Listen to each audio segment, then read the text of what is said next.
اب ایرانی نظام جو ہے وہ ایک شخصیت کی بجائے جنگی اتحاد یعنی وار ٹائم کولیشن کے ذریعے کام کر رہا ہے، جس میں ملٹری، سیکیورٹی اور پولیٹیکل کولیشن شامل ہے۔ تو یہ 3 مرکز ہیں اس ٹائم۔ اس میں آگے میں آپ کو وہ جن میں نے 8 لوگوں کا ذکر کیا ہے وہ آپ دیکھیے گا کہ ان کے پروفائل کیا ہیں اور وہ اس ٹائم کر کیا رہے ہیں، سوچ کیا رہے ہیں، کس طرح سے آپریشنل کنٹرول سنبھالے ہوئے ہیں۔ تو اس سب سے پہلے آ جائیے، ان کو آپ بڑی اچھی طرح سے جانتے ہیں، محمد باقر کالیباف صاحب کو۔ یہ پلرز آف پاور میں سب سے اوپر رینک کیے گئے ہیں کہ جو ایران کے پلرز آف پاور ہیں اس میں محمد باقر کالیباف جو 2020 سے ایرانین پارلیمنٹ کے سپیکر ہیں، وہ اس ٹائم جو ہے وہ ایک برج کا رول پلے کر رہے ہیں۔ کس کے درمیان برج کا رول پلے کر رہے ہیں؟ وہ سیکیورٹی اسٹیبلشمنٹ کی ترجیحات کو سیاسی زبان میں ڈھالتے ہیں اور مختلف اداروں کے درمیان ہارمنی، تال میل اور ہم آہنگی پیدا کرتے ہیں۔ باقر کالیباف کے ایکسپرٹیز کیا ہیں؟ ایران عراق جنگ میں IRGC کے کمانڈر رہے باقر کالیباف، ایرانی پولیس کے چیف رہ چکے ہیں، اور اس کے علاوہ انہوں نے تہران کے میئر کی 12 سال ذمہ داریاں بھی سنبھالی ہیں۔ تو باقر کالیباف کا یہ اس میں پروفائل ہے، اور وہ 2020 یعنی گزشتہ 5.25 سال سے تقریباً وہ ایرانی پارلیمنٹ کے سپیکر کے طور پہ معاملات چلاتے ہیں۔ اب یہ ایک پل کا کردار ادا کر رہے ہیں اس کے سیکیورٹی اداروں کے درمیان اور سویلین جو ہیں سارے لیڈرشپ اس کے درمیان۔ اب نمبر 2 پہ آ جائیے، بہت ہی اہم کردار اس کہانی کا اور مرکزی کردار بھی انہیں کہہ سکتے ہیں، بریگیڈیئر جنرل احمد واحدی۔ یہ ایکٹنگ کمانڈر ان چیف ہیں IRGC کے اور ہارڈ لائنر ہیں، ٹھیک ہے جی۔ تو ایکٹنگ کمانڈر صاحب جو ہیں وہ ملٹری برانچ میں سینئر انٹیلیجنس آفیسر رہے اور آپریشنل پوسٹوں کے اوپر بھی وہ سرو کر چکے ہیں، اور انٹیریئر اور ڈیفنس منسٹری یعنی وزارت دفاع اور وزارت داخلہ وہ بھی ایران کی چلا چکے ہیں مرکزی سطح کے اوپر نیشن وائڈ۔ اور اس کے بعد وہ فاؤنڈنگ کمانڈر ہیں قدس فورس کے، انہوں نے اس فورس کو ترتیب دیا کسی زمانے میں، اور اس کے بعد ہی carries serious weight among more hard line factions of IRGC۔ IRGC کی جو سخت گیر نظریات کے فیکشنز ہیں، ہارڈ لائنرز ہیں، ان کے اندر ان کا انفلوئنس ہے، ٹھیک ہے جی۔ اور وہ کن کا؟ بریگیڈیئر جنرل احمد واحدی صاحب کا۔ وہ اس وجہ سے وہاں پہ ویٹ کیری کرتے ہیں ان ہارڈ لائنرز کو، کیونکہ یہ خود بھی ہارڈ لائنر ہیں، تو بڑا جو ہے وہ 2 ٹوک فیصلہ سازی اور ڈیسیجن میکنگ کرتے ہیں۔ تو اس کے بعد جو ہے ان کے پاس دفاعی اور عسکری حکمت عملی کی ذمہ داری ہے۔ یہ ڈیفنس اور ملٹریلی جتنی بھی رسپانسبلٹیز ہیں اس کو اسٹریٹجائز کرتے ہیں بریگیڈیئر جنرل احمد واحدی۔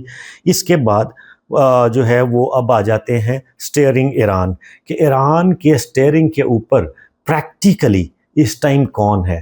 تو ان میں سے سب سے پہلے محمد باقر ذوالقدر، ٹھیک ہے جی۔ یہ انڈیویجول سے جب ہم نکل کے آگے، پرسنالٹیز سے نکل کے آگے ہم انسٹیٹیوشنلی چیزوں کو دیکھیں گے تو اس میں ہمیں موسٹ امپورٹنٹ انسٹیٹیوٹ جو ہے جو کوآرڈینیٹ کرتا ہے جنگ کے حالات میں ایران کی سیکیورٹی اور فارن پالیسی کو، وہ ایران میں ہے supreme national security council.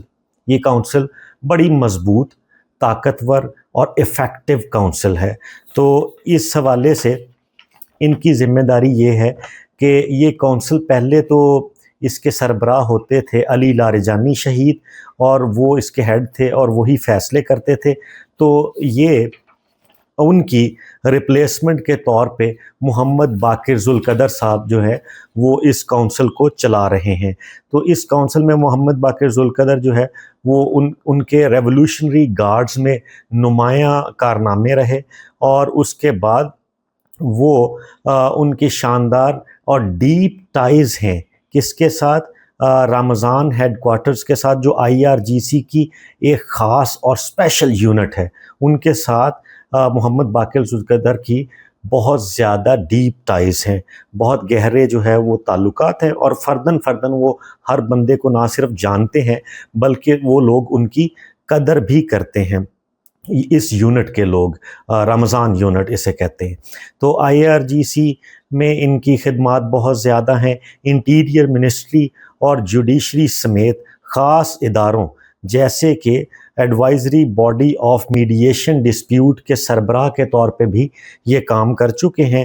Expediency council کے سیکرٹری ہیں۔ ڈسپیوٹ مینجمنٹ یہ کونسل کرتی ہے کس کے درمیان؟ پارلیمنٹ کے درمیان، ایران کی پارلیمنٹ اور سویلین ایڈمنسٹریشن کے درمیان۔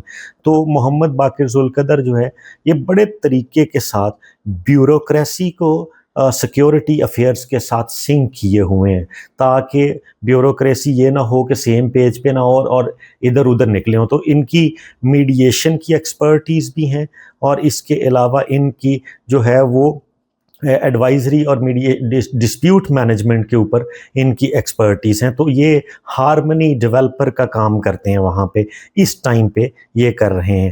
سیاسی، عدالتی اور عسکری شعبوں میں الائنمنٹ پیدا کرتے ہیں، اور ان کو ٹائم میگزین نے اپنے خصوصی مضمون میں یا آرٹیکل میں connective tissue of the system کے نام سے لکھا ہے کہ یہ ایک پوری اس باڈی کا، اس سسٹم کا، اس نظام کا، اس جسم کا جو ہے وہ ایک کنیکٹنگ ٹیشو ہے، وہ والا ٹیشو جو سب کے ساتھ کنیکٹ کرتا ہے۔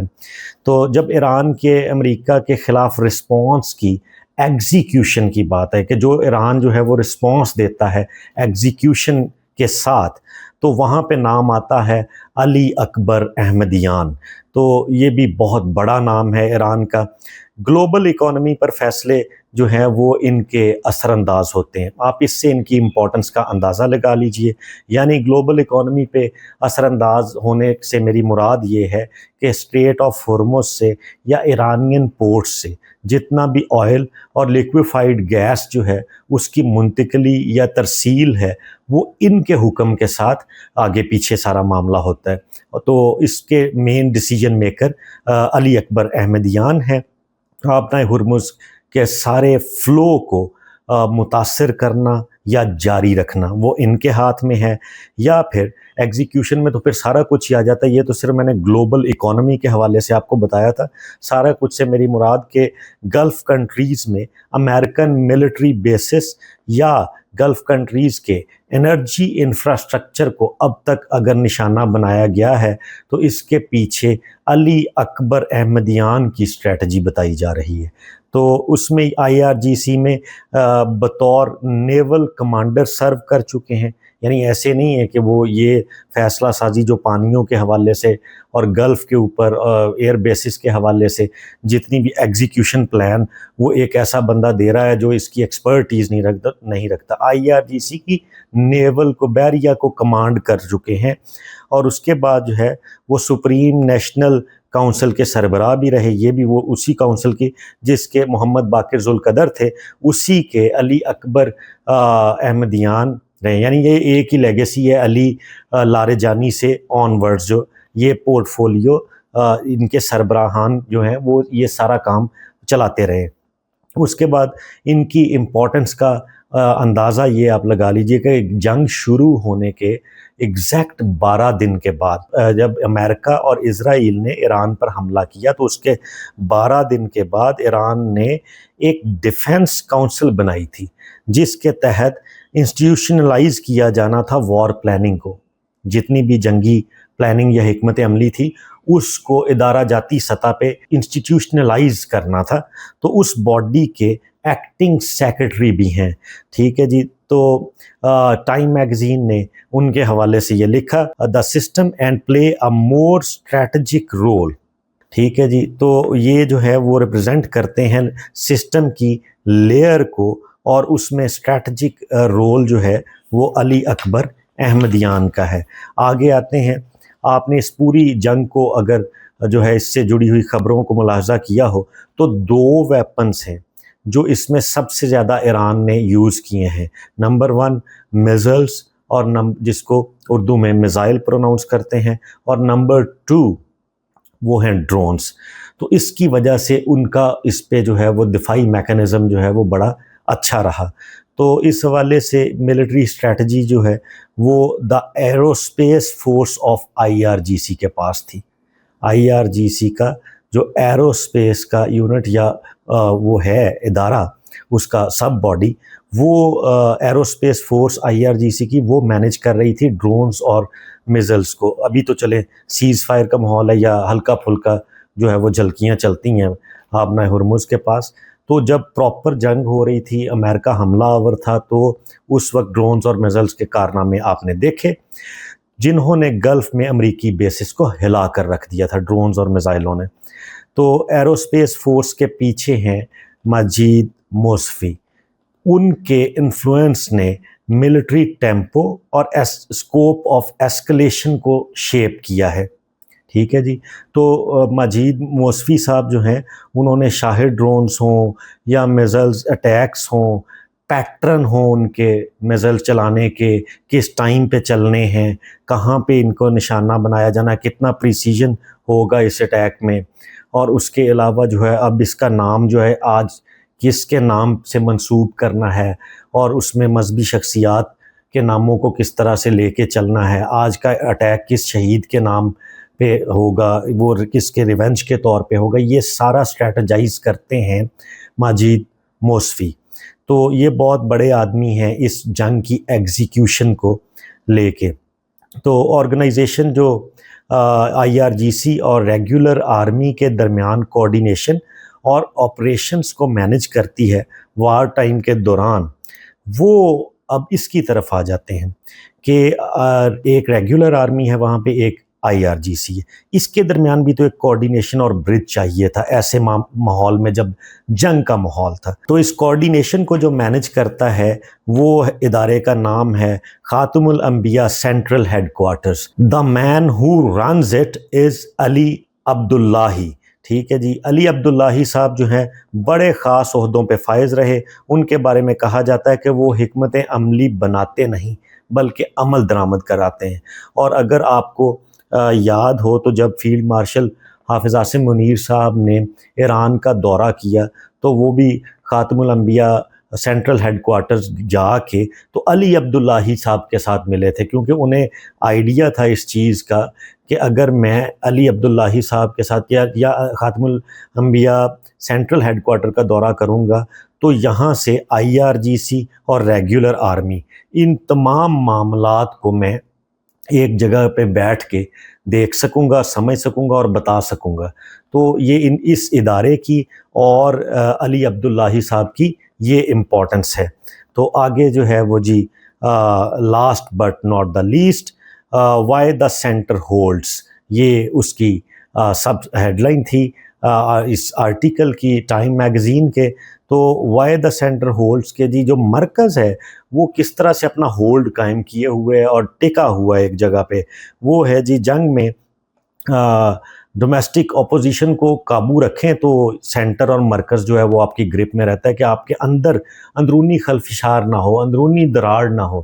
تو وہ اس وجہ سے اس کو قابو میں رکھ رہے ہیں غلام حسین محسنی صاحب، ملکی عدالتی نظام کے جوڈیشری کے سربراہ ہیں۔ تمام عدالتی نظام ملک کا سارا وہ ان کے انڈر ہے، غلام حسین محسنی صاحب کے۔ وہ لیگل سسٹم کا پہرا لگائے ہوئے ہیں، اور لیگل سسٹم اس ٹائم کیا کرتا ہے جس میں پروٹیسٹرز کو سزائیں ڈیفرنس آف اوپینین کی ایک خاص سطح سے آگے جانے کے بعد اگر یہ اس میں نیشنل انٹرسٹ کو خطرہ ہوا تو اس کی قانون سازی اور اس کی سزائیں وہاں پہ آرڈر اس کا کرنا، اور سیاسی فیصلوں کو جو ہے وہ قانونی شکل جو ہے وہ غلام حسین محسنی صاحب دے رہے ہیں۔ تو انہوں نے، آپ نے نوٹس کیا کہ یہ جو ہیں وہ اپنی قانونی کیپیسٹی میں، لیگل افیئرز میں اتنی گرپ رکھ کے بیٹھے ہوئے ہیں کہ سارے انٹرنل معاملات جو ہیں وہ محسنی صاحب نے قابو کیے ہوئے ہیں، باقی 6 لوگوں نے پوری جنگی سچویشن میں فیصلہ سازی اور کوارڈینیشن آپس میں کی ہوئی ہے، جنگی حکمت عملی چل رہی ہے۔ تو یہ سارا معاملہ جو ہے وہ میں نے آپ کے سامنے رکھا۔ یہ اس سوال کا جواب ہے کہ ایران کی لیڈرشپ کون ہے، کسی کو کوئی پتہ نہیں ہے۔ جو ٹرمپ کہتے ہیں ہے ہی نہیں، وہ تو سارے شہید کر دیے گئے، مار دیے گئے۔ تو یہ اس سوال کا جواب تھا۔ اور ایران اس ٹائم کس طرح سے آپریشن تھا، جو ہم ذاتی طور پہ سوچتے ہیں کہ آپریشنل کیسے ہے، اور اس کا اسٹیٹ سٹرکچر جو ہے، ریاستی ڈھانچہ جو ہے، وہ اپنی پاؤں پہ کیسے کھڑا ہے، یہ اس سوال کا جواب تھا۔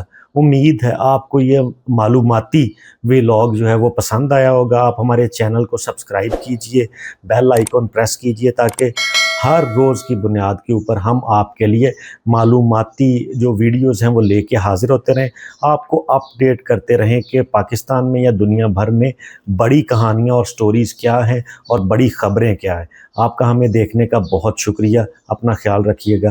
اللہ حافظ۔